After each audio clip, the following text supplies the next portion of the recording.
The serpent was the shrewdest of all the wild animals the Lord God had made.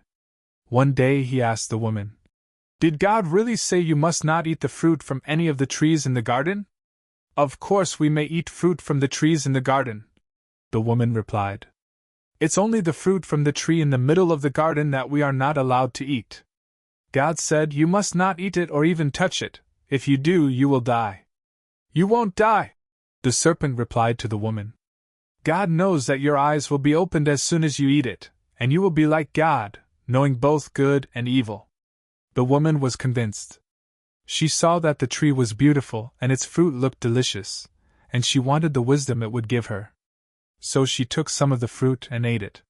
Then she gave some to her husband, who was with her, and he ate it, too. At that moment their eyes were opened, and they suddenly felt shame at their nakedness. So they sewed fig leaves together to cover themselves. When the cool evening breezes were blowing, the man and his wife heard the Lord God walking about in the garden. So they hid from the Lord God among the trees. Then the Lord God called to the man. "Where are you?"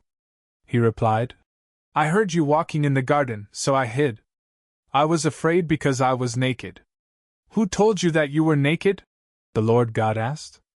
"Have you eaten from the tree whose fruit I commanded you not to eat?" The man replied, "It was the woman you gave me who gave me the fruit, and I ate it." Then the Lord God asked the woman, "What have you done?" "The serpent deceived me," she replied. "That's why I ate it." Then the Lord God said to the serpent, "Because you have done this, you are cursed. More than all animals, domestic and wild.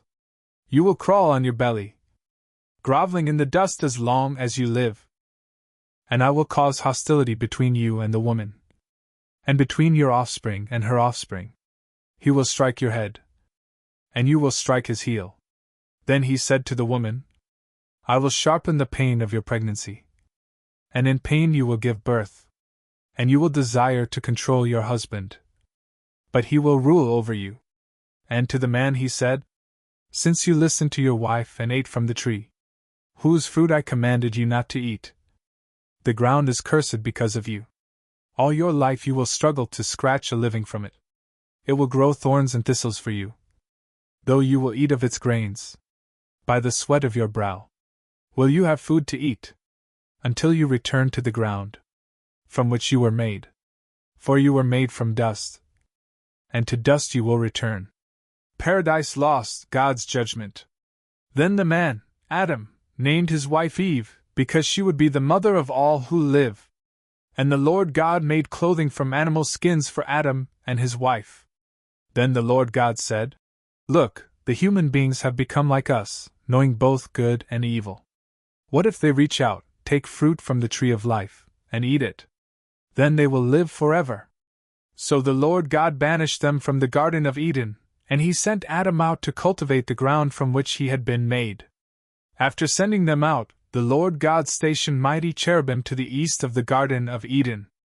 And he placed a flaming sword that flashed back and forth to guard the way to the tree of life.